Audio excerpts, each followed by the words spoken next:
Untung yang di depan kalau duduk. Kasihan yang belakang nih. Satu-satu. Oke, ready. Gas. Cube. Ya, Assalamualaikum warahmatullahi wabarakatuh. Waalaikumsalam. Hari ini kami sudah melaksanakan proses mediasi yang pertama yang difasilitasi oleh media komunikatif yaitu Sri Nikone SMA. Nah, adapun mediasi pertama ini tadi disampaikan terkait dengan tata kelola mediasi, ya. Terus kemudian disampaikan juga beberapa poin terkait dengan prinsipal. Kemudian disampaikan juga minggu depan akan diagendakan mediasi kedua proposal penawaran dari para penggugat, yaitu kami sendiri sebagai konsorsium penggugat. Ada rencana isi proposal sudah bocoran? Ya, jadi minggu depan itu kan tanggal 11 November 2025 di 13.00 waktu Indonesia Barat akan mediasi kedua dengan agenda proposal penawaran perdamaian dari para penggugat. Oh, Ya, kami perlu sampaikan sebenarnya hari ini di kita itu bisa dihadirkan karena kami sudah mengajukan namanya permohonan kepada Ketua Pengadilan Tinggi DKI Jakarta untuk diperbolehkan Nikita Mirzani untuk hadir dalam proses mediasi ini. Tapi karena kebentuk dengan waktu yang cukup menyita dalam pengurusan administrasi dokumen sehingga tidak dimungkinkan hari ini. Kemungkinan kami akan hadirkan Nikita Mirzani pada mediasi kedua tanggal 11 November 2025 pukul 13.00 waktu Indonesia Barat. Itu proposalnya dari Nikita. Oh iya, jadi tentu kan proposal yang akan disampaikan dari para penggugat itu kan para penggugatnya ada dua, Nikita Mirzani dan Ismail Marzuki. Nah, nanti kami akan menyusun itu, kemudian apa yang menjadi keinginan prinsipal baik Nikita Mirzani dan Ismail Marzuki itulah nanti yang kami ajukan dalam mediasi tahap kedua. Nanti bakal ada gugatan balik juga katanya dari pihak legislatif. Gimana mungkin Pak? Oke. Jadi gini, dalam proses mediasi yang dilaksanakan selama 3 bulan kerja sesuai dengan ketentuan tidak ada gugatan balik di situ.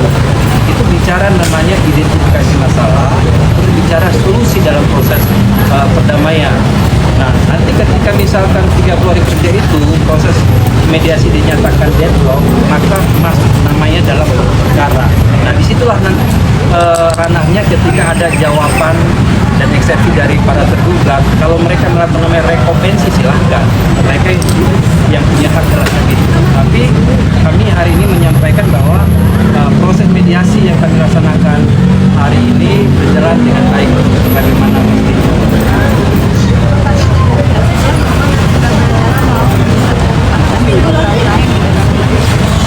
Wah, saya belum mendengar itu ya. Kami hanya fokus terhadap perkara nomor 1000/PSDG 2025 terkait dengan gugatan kepada pelaku hukum. Karena tadi namanya uang 4 miliar dikembalikan dan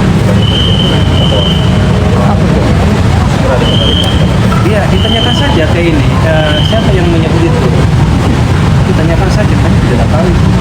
Kami fokus hanya terkait dengan gugatan PMH sama upaya banding yang sudah kami ajukan melalui Pengadilan Negeri Selatan kepada Pengadilan Tinggi DKI Jakarta. Jadi hanya 2 poin itu yang kami fokus saat ini. Bang, artinya uang 4 M itu sudah berpindah tangan dari Reza Jahidi sebenarnya itu yang dibicarakan sama pengacara. Nah, kami kan belum menerima itu gugatan itu. Jadi kami belum bisa ini berkomentar hal itu. Nanti kalau kan orang hukum itu harus bicara namanya fakta, ya. Nah, belum ada faktanya, bagaimana kami menanggapi itu? oh iya.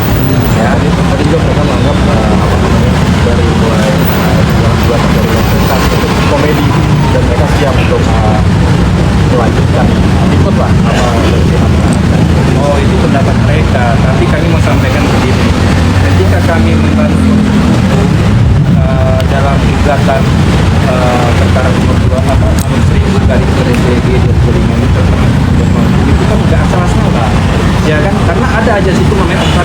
habeas corpus.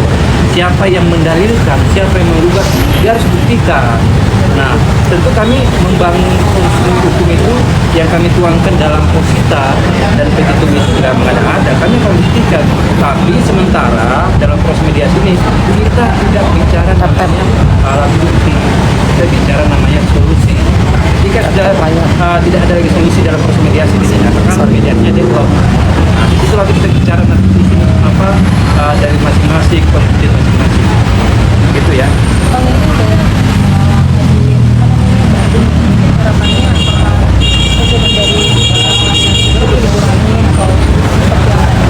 Jadi sebenarnya kan apa sih konsekuensi hukumnya ketika melakukan upaya banding? Sebenarnya konsekuensinya ada 3. Satu adalah bisa upaya banding itu lebih rendah dari putusan yang pertama. Yang kedua bisa putusannya sama dengan putusan yang pertama. Yang ketiga bisa juga lebih tinggi. Ya. Tapi kan kami sudah menghitung-hitung dengan baik apa menjadi alasan hukum kami.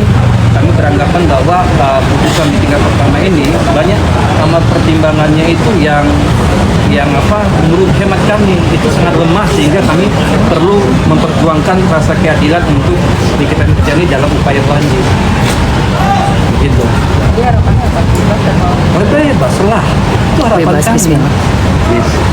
Nah, mudah-mudahan Pengadilan Tinggi DKI Jakarta bisa mewujudkan mimpi kami, sehingga kita menjadi mendapatkan kepastian hukum yang berkeadilan.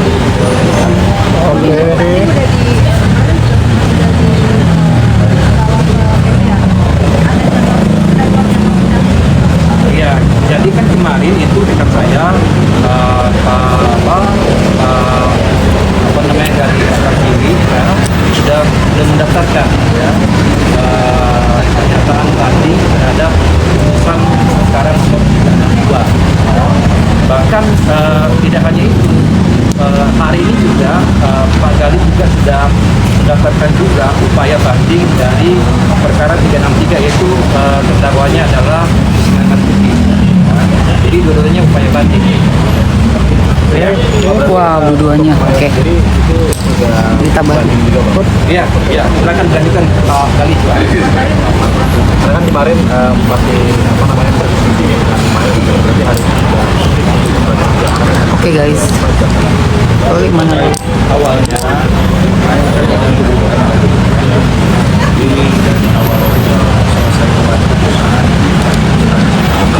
Nggak kedengeran?